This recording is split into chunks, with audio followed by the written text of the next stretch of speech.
Hello friends, welcome to Guliyani classes. आज से हम फाइनेंशियल मार्केट का टॉपिक इंडियन मनी मार्केट का पार्ट 1 पढ़ने जा रहे हैं। दोस्तों, अगर आपने इस चैनल को सब्सक्राइब नहीं किया है तो ज़रूर करिए ताकि आपको हमारे आने वाली हर वीडियो को नोटिफिकेशन सबसे पहले मिल सके। इस टॉपिक में हम डिस्कस करेंगे किस तरीके से इंडियन मनी मार्केट है और उसकी क्या फीचर्स हैं। Let's start. First, Indian money market है क्या? देखिए, इंडियन मनी मार्केट या मनी मार्केट होती क्या है। मनी मार्केट वो एक प्लेस है जहाँ पर मनी को बाय और सेल किया जाता है। जैसे एक नॉर्मल मार्केट होती है। नॉर्मल मार्केट में क्या बेचा जाता है? गुड्स एंड सर्विसेज बेची जाती हैं। अब जस्ट लाइक आप बाज़ार में जाएंगे तो या कुछ कपड़ा आप खरीदेंगे या खाने पीने का सामान खरीदेंगे, या फिर किसी सर्विस सेक्टर में जाएंगे, जैसे ट्रांसपोर्टेशन सर्विस प्रोवाइड करता है, बैंक और इंश्योरेंस सर्विसेज प्रोवाइड करते हैं। तो जो नॉर्मल मार्केट होती है वहाँ पर गुड्स और सर्विस बेचे और खरीदे जाते हैं। मनी मार्केट वो मार्केट है जहाँ पर मनी यानी कि नियर मनी एसेट्स जो है वो शॉर्ट टर्म के लिए बेची और खरीदी जाती हैं। ये एक अपॉर्चुनिटी प्रोवाइड करता है उन लोगों को जिनके पास सरप्लस फंड्स है, जिनके पास एक्स्ट्रा फंड्स है, वो अपने फंड्स को जो है वो इन्वेस्ट कर सकें। और दूसरी ओर ऐसे लोग जिन्हें शॉर्ट टर्म के लिए पैसों की सख्त ज़रूरत है, ऐसे बोरोर्स को उनको फंड्स लेने के लिए हेल्प करता है। ये जो फंड्स होते हैं वो नियर मनी होते हैं, जैसे इसका नाम है मनी एसेट्स। तो ये जो क्योंकि मनी मार्केट है, इसमें जो भी इंस्ट्रूमेंट्स होते हैं वो नियर टू मनी होते हैं, यानी कि उनको जल्दी से मनी में कन्वर्ट किया जा सकता है। और ये जो इंस्ट्रूमेंट्स होते हैं वो लेस देन 1 ईयर के लिए होते हैं, यानी कि इनका जो मैच्योरिटी पीरियड है वो 1 साल से कम समय के लिए होता है। अब दिमाग में आता है कि इतने शॉर्ट टर्म पीरियड के लिए किसको पैसा चाहिए? बिल्कुल बहुत लोगों को पैसा चाहिए। अब जैसे बिजनेसमैन्स है, अब बिजनेसमैन को भी शॉर्ट टर्म के लिए पैसा चाहिए हो सकता है कि उसको हो सकता है कि उसका सीज़न आने वाला हो और उसको लार्ज क्वांटिटी में अपनी इन्वेंट्री इकट्ठी करनी हो, यानी कि रॉ मटेरियल खरीदना हो और उसको सेमी और फिनिश्ड में कन्वर्ट करना हो। इसी तरीके से कुछ सेल्स फाइनेंस कंपनी हैं, वो अपने कंज्यूमर्स को उधार पे देती हैं, यानी कि ईएमआई फैसिलिटी प्रोवाइड करती हैं। तो उन्हें कंज्यूमर क्रेडिट प्रोवाइड करने के लिए शॉर्ट टर्म फंड्स की ज़रूरत हो सकती है। इसी तरीके से जो बैंक्स हैं उनको कई तरह के रिजर्व मेंटेन करने होते हैं, जैसे एसएलआर, सीआर। तो बहुत सारे जो कैश रिजर्व रेशो या स्टैचू लिक्विडिटी रेशो, बहुत सारे जो है इनको रिजर्व मेंटेन करने होते हैं। और कई बार क्या होता है, उन्हें शॉर्ट टर्म में किसी पर्टिकुलर रिजर्व में फंड्स की कमी रह जाती है, तो वो इसको पूरा कर सकते हैं मनी मार्केट से लेके। इसी तरीके से गवर्नमेंट्स को भी अपनी डेफिसिट फाइनेंसिंग को पूरा करने के लिए फंड्स की ज़रूरत हो सकती है। तो ये फंड्स गवर्नमेंट को भी अपॉर्चुनिटी प्रोवाइड करती है। वो चाहे तो अगर मान लीजिए किसी पर्टिकुलर टाइम बीइंग में गवर्नमेंट के जो एक्सपेंडिचर है वो तो ज़्यादा है, लेकिन गवर्नमेंट की जो रेवेन्यू है वो बहुत कम है, तो उस केस में गवर्नमेंट भी जो है इस मनी मार्केट का फ़ायदा उठा सकती है। ध्यान रहे, जो मनी मार्केट के जो ट्रांजैक्शंस होते हैं उसके लिए बायर और सेलर को आपस में मिलने की ज़रूरत नहीं है। और बहुत बार तो ऐसा होता है कि बायर और सेलर कभी आज तक मिले ही नहीं। तो वो जो ट्रांजैक्शंस हैं वो जनरली या तो टेलीफोन पे या ईमेल के द्वारा हो जाती हैं। लगभग हर बिग सिटी में अपना एक मनी मार्केट होता है। जैसे बॉम्बे में बॉम्बे मनी मार्केट है। इसी तरीके से न्यूयॉर्क यानी कि यूएसए में न्यूयॉर्क सिटी के अंदर न्यूयॉर्क मनी मार्केट है। इसी तरीके से यूके में लंदन मनी मार्केट है। तो हर एक बिग सिटी में अपनी एक मनी मार्केट होती है। अब हम डिस्कस करते हैं, इसकी डेफिनेशन पढ़ते हैं। सबसे पहले डेफिनेशन पढ़ते हैं अकॉर्डिंग टू जेएम कल्बर्सन के अनुसार। वो क्या कहते हैं? A network of markets that's are group together because they deal in financial instruments that have a similar function in economy. पहले यहीं तक डिस्कस करते हैं। कहते हैं ये एक नेटवर्क है, कई मार्केट्स का एक ग्रुपिंग है। और क्यों ग्रुपिंग है? क्योंकि वो डील करते हैं फाइनेंशियल इंस्ट्रूमेंट में, यही उनका एक सिमिलर फंक्शन है। इनके वो सारे के सारे जो हैं वो फाइनेंशियल इंस्ट्रूमेंट में बाय और सेल करते हैं, इसलिए वो एक नेटवर्क हो जाता है, कई मार्केट्स का एक ग्रुप बन जाता है। And are to the some degree substitutes from the point of view of holder. और एक तरीके से ये होल्डर को सब्स्टिट्यूट प्रोवाइड करते हैं कि वो कैश को अपने पास नकद रखने की बजाय अपनी कैश को इन इंस्ट्रूमेंट्स में रखें, क्योंकि ये नियर मनी एसेट्स हैं, इन्हें कभी भी कैश में कन्वर्ट किया जा सकता है, कोई ज़्यादा खर्चा नहीं आता इसको कन्वर्ट करने के लिए। अब जैसे मान लीजिए आप रियल एस्टेट में पैसा लगाते हैं, स्टॉक मार्केट में पैसा लगाते हैं, तो उसको कैश में कन्वर्ट करने में काफ़ी दिक्कत आती है, लेकिन मनी इंस्ट्रूमेंट्स में ऐसी दिक्कत नहीं आती। The instrument of money market are liquid assets, interest bearing debts that are mature within a short period of time or callable on demand। जैसा पहले डिस्कस किया कि जो मनी मार्केट इंस्ट्रूमेंट्स हैं वो काफ़ी शॉर्ट टर्म के लिए होते हैं, लिक्विड एसेट्स होते हैं और इंटरेस्ट बेरिंग डेट्स होते हैं, यानी कि इनके ऊपर हमें इंटरेस्ट मिलता है। एक तरीके से डेट फंड होते हैं और काफ़ी शॉर्ट पीरियड के लिए होते हैं, जैसे मैंने बताया लेस देन 1 ईयर के लिए होते हैं। और कॉलेबल डिमांड, और कुछ इसके इंस्ट्रूमेंट तो ऐसे हैं जैसे कॉल मनी, जिसे हम विद इन 24 आवर्स के अंदर कैश में कन्वर्ट कर सकते हैं, सिर्फ हमें 24 आवर्स का शॉर्ट नोटिस देना होता है। तो ये डेफिनेशन जो है आई थिंक आपको काफ़ी हद तक क्लियर हो गई होगी। Come to the next definition. Next definition हम डिस्कस करते हैं अकॉर्डिंग टू गॉफ्रे क्राउथर के अनुसार।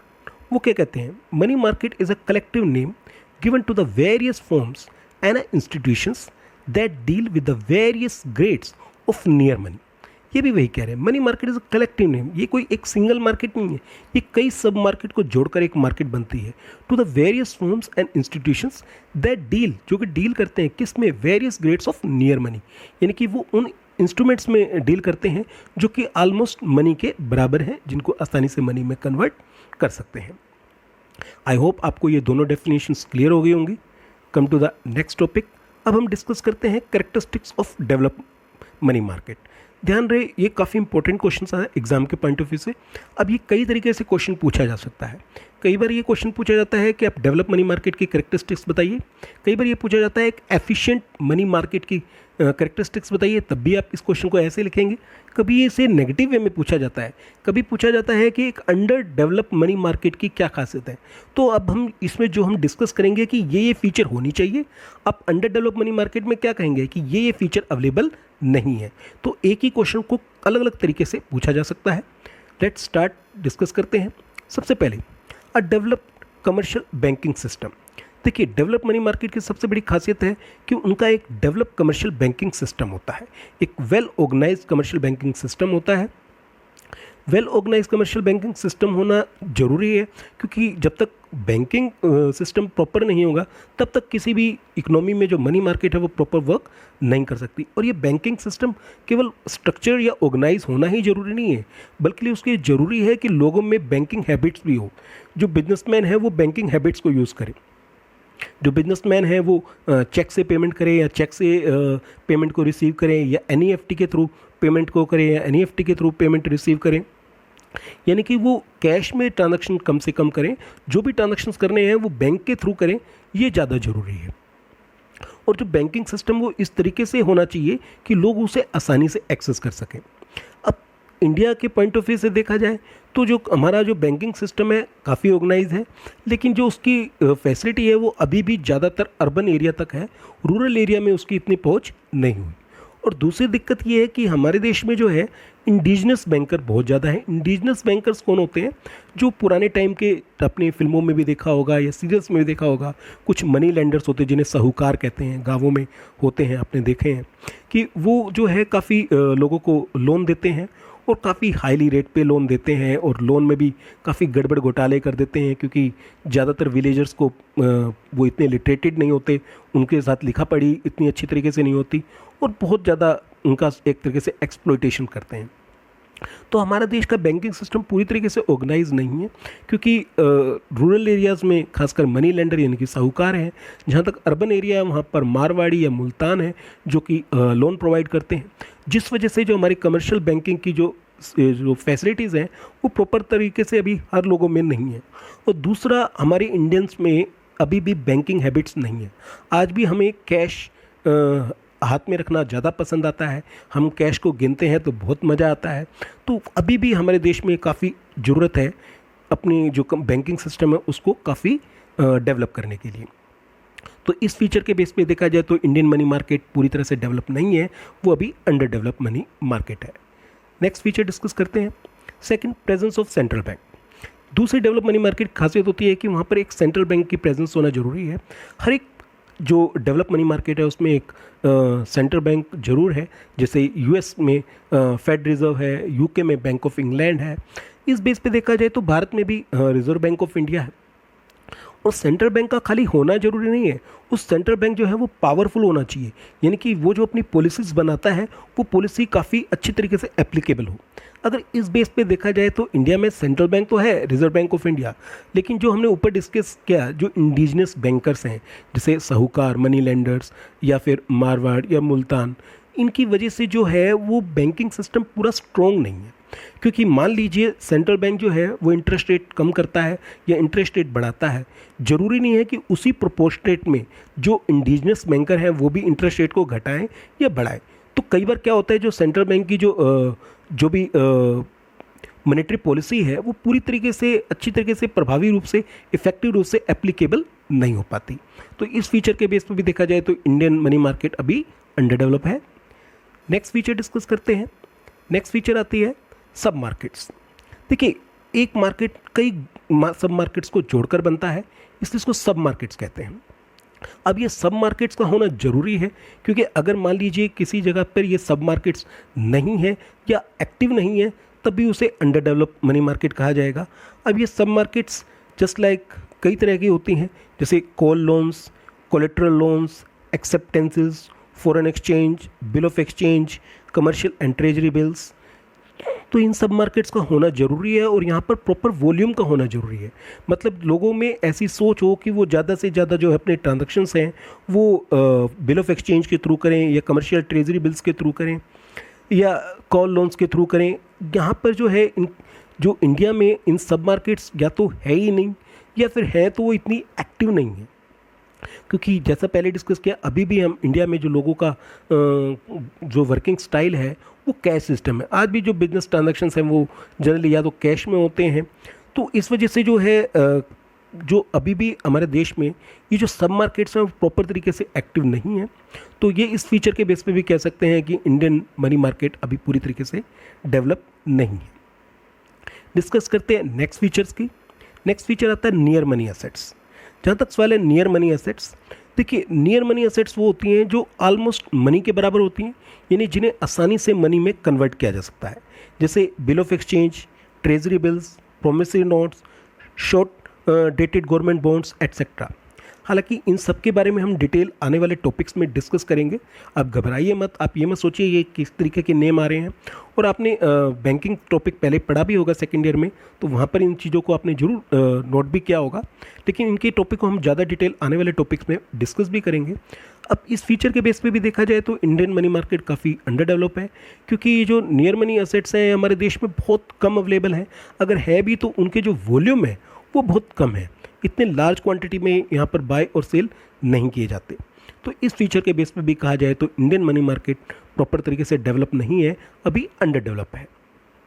नेक्स्ट फीचर्स आती है availability of ample resources. Ample resources से मतलब है कि बायर्स के लिए काफ़ी रिसोर्सेज अवेलेबल होने चाहिए। वो जितनी मर्जी क्वांटिटी में बाय करना चाहता है, यानी कि फ़ंड को रेज करना चाहता है, उधार लेना चाहता है, उसे आसानी से उधार मिल जाए। इसी तरीके से सेलर्स के लिए भी वो जितने फंड्स को देना चाहता है, यानी कि सप्लाई करना चाहता है, उधार देना चाहता है, उसको बायर मिल जाना चाहिए। तो एम्पल रिसोर्सेज होना बहुत ज़रूरी है। इस बेस पे देखा जाए तो इंडियन मनी मार्केट इतनी डेवलप नहीं है, क्योंकि यहाँ पर अगर रिसोर्सेज जो ट्रांजैक्शंस होते भी हैं तो उसके वॉल्यूम बहुत कम है। तो इसके कंपैरिजन में देखा जाए तो जो यूके की जो लंदन मनी मार्केट है वो काफ़ी डेवलप है।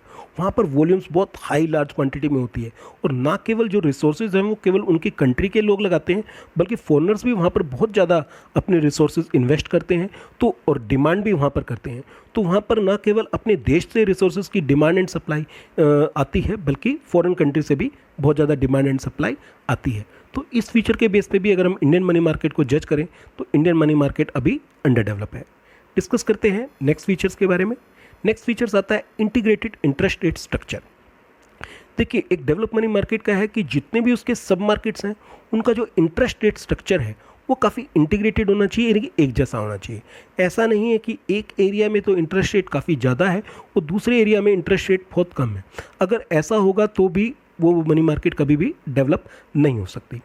इंडिया में यही दिक्कत है। इंडिया में जो है आप देखेंगे कि जो अर्बन एरिया में है वहाँ पर तो बैंकिंग फैसिलिटी बहुत आसानी से अवेलेबल है, इसलिए लोगों को लोन जो है काफ़ी ठीक रेट पे मिल जाता है। लेकिन रूरल एरिया में बैंकिंग फैसिलिटी बहुत कम है और वहाँ पर जो है इंटरेस्ट रेट बहुत हाईली चार्ज किया जाता है इंडिजिनस बैंकर्स के द्वारा।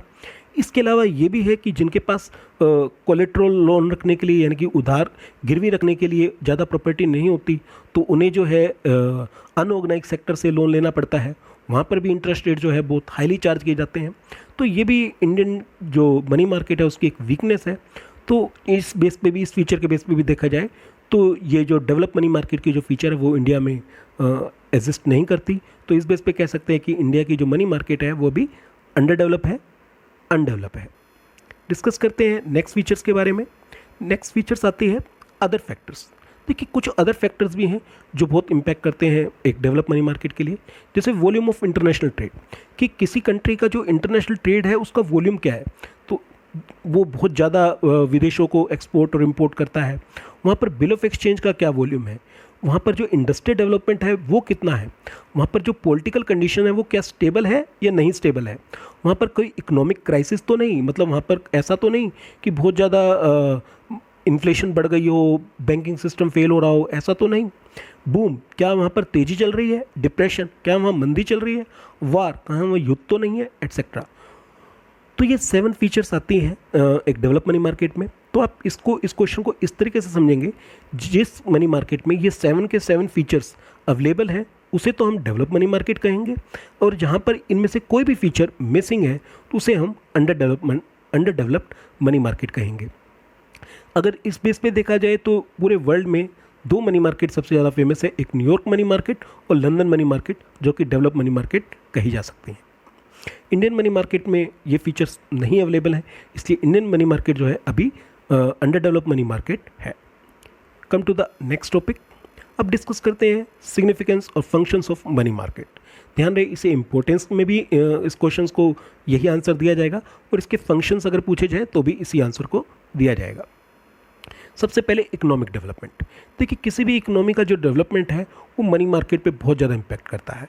जैसा हमने पहले डिस्कस किया कि बिजनेसमैन को जो है हो सकता है कि उसे अपने सीज़न को पूरा करने के लिए बहुत लार्ज क्वांटिटी में पैसा चाहिए, लेकिन शॉर्ट टर्म के लिए चाहिए।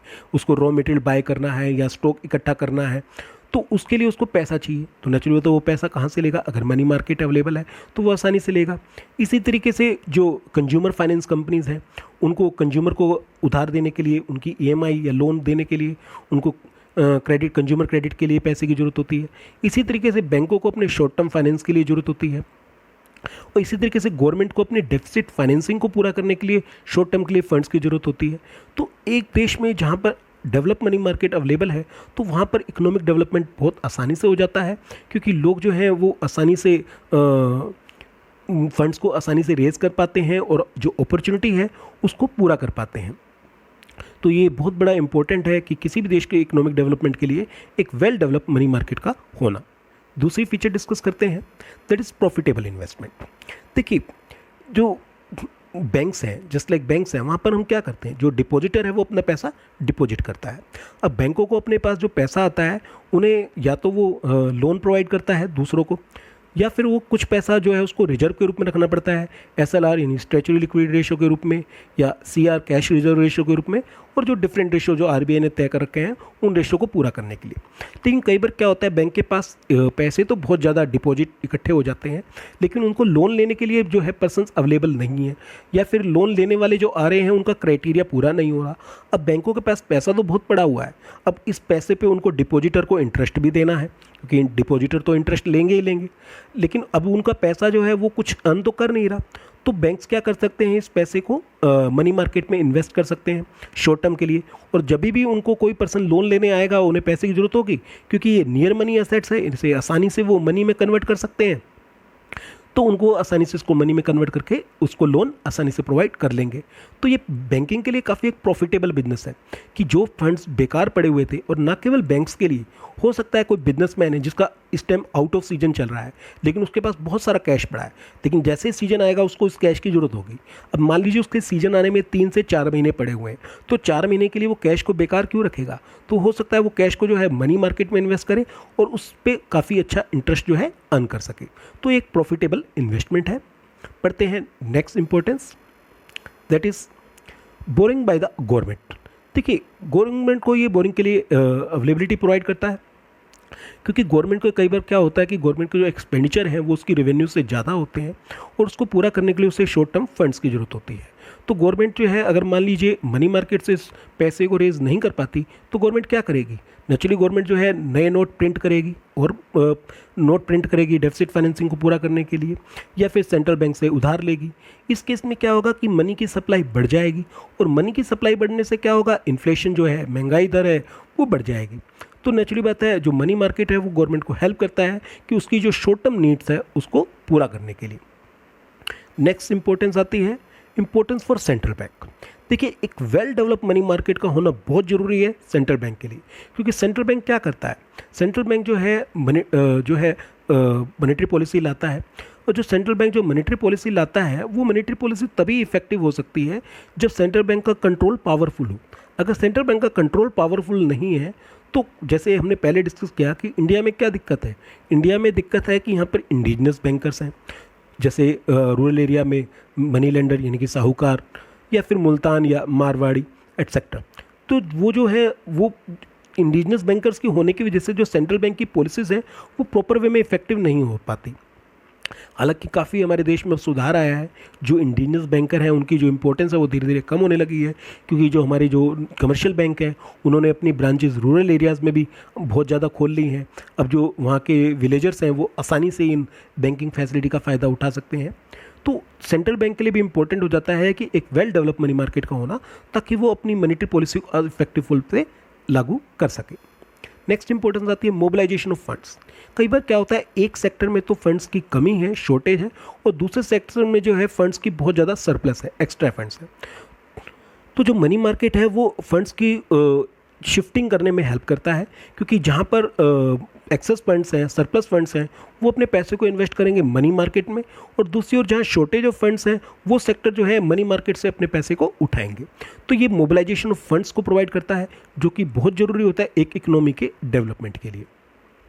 नेक्स्ट इंपॉर्टेंस आती है self sufficiency of commercial banks. बैंकों को जो है सेंट्रल बैंक पे डिपेंड नहीं रहना पड़ता अगर जो मनी मार्केट है वो वेल डेवलप है। वो क्यों? क्योंकि मान लीजिए बैंक्स जो हैं, बैंकों ने लोन दे रखा है, लोन मान लीजिए बैंकों ने जो अपना पैसा जो है वो मनी मार्केट में इन्वेस्ट कर रखा है, लेकिन आगे उन्हें कोई बहुत अपॉर्चुनिटी, एक प्रोजेक्ट आता है, कोई बहुत बड़ी कंपनी उनसे बहुत बड़ा लोन लेने आती है, तो क्या होगा, क्योंकि अब या तो उनको फंड्स रेज करने के लिए सेंट्रल बैंक से उधार लेना पड़ेगा जो कि काफ़ी हाई इंटरेस्ट चार्ज करेगा, या फिर वो क्या कर सकता है कि जो उसने अपना पैसा मनी मार्केट में इन्वेस्ट किया है उसको वो कैश में कन्वर्ट करे और उससे लोन को प्रोवाइड कर दे, या फिर वो भी कम रह जाए तो वो मनी मार्केट के थ्रू लोन को रेज कर ले, क्योंकि बाद में जब उसके पास डिपॉजिट इकट्ठे होंगे तो उस डिपॉजिट से वो आसानी से जो मनी मार्केट की जो पेमेंट है वो आसानी से कर देगा। तो मनी मार्केट जो है वो बैंकों को सेल्फ सफिशिएंसी यानी कि आत्मनिर्भर बनाने में काफ़ी हेल्पफुल रहता है। Come to the next importance, that is savings and investment. Money market जो है वो सेविंग्स और इन्वेस्टमेंट में बैलेंस करने में हेल्प करती है। देखिए, सेविंग्स क्या है, जब जैसे एक हाउस होल्ड है, आम आदमी है, वो पैसे को बचाता है, वो है सेविंग। लेकिन जो इन्वेस्टर है यानी कि कोई बिजनेसमैन है, वो पैसे को उधार लेता है और इन्वेस्ट करता है बिजनेस के अंदर। अब सेविंग और इन्वेस्टमेंट के बीच में एक लिंक नहीं बन रहा, क्योंकि जो सेव कर रहे हैं वो हाउस होल्ड पर्सन है, एक आम आदमी है, कोई 5,000 बचा रहा है, कोई 10,000 बचा रहा है, कोई 1 लाख बचा रहा है, कोई 5 लाख बचा रहा है, और इन्वेस्टर्स वो है जिसको ह्यूज अमाउंट में, करोड़ों रुपए में पैसा चाहिए। तो जो मनी मार्केट है वो एक लिंक का प्रोवाइड करती है, जहाँ पर जो जिनके पास सेवर्स हैं वो अपने पैसे को इन्वेस्ट कर सकते हैं और इन्वेस्टर जो है वहाँ से पैसे को रेज कर सकते हैं, और इससे जो है जो फंड्स की, शॉर्ट टर्म फंड्स की जो सप्लाई और डिमांड है उसमें मिस बैलेंस नहीं होता, बल्कि उनके बीच में एक बैलेंस बनाने में हेल्प मिलती है। उम्मीद करता हूँ आज हमने जो सिग्निफिकेंस और फंक्शंस मनी मार्केट की डिस्कस किए हैं वो आपको समझ में आए होंगे। रेफरेंस बुक के तौर पे आप कल्याणी पब्लिकेशंस की बुक शशि के गुप्ता एंड अदर्स को पढ़ सकते हैं, या फिर आप वीके पब्लिकेशंस की book Alok Goyal and others को पढ़ सकते हैं। दोस्तों, इस चैनल को सब्सक्राइब करना मत भूलिएगा। अगर आपको ये वीडियो पसंद आई है तो इसको ज़रूर लाइक करिएगा, अपने दोस्तों के साथ शेयर करिएगा। आज हमने जो टॉपिक डिस्कस किए हैं इससे रिलेटेड कोई भी क्वेरीज़ है तो उसे कमेंट बॉक्स में डालिएगा। आप हमारे फेसबुक चैनल गुलियानी क्लासेस को फॉलो कर सकते हैं। आप अपनी क्वेरी हमें ईमेल भी कर सकते हैं gulianiclasses@gmail.com। थैंक यू दोस्तों, मिलते हैं नेक्स्ट वीडियो लेक्चर के साथ बहुत जल्दी।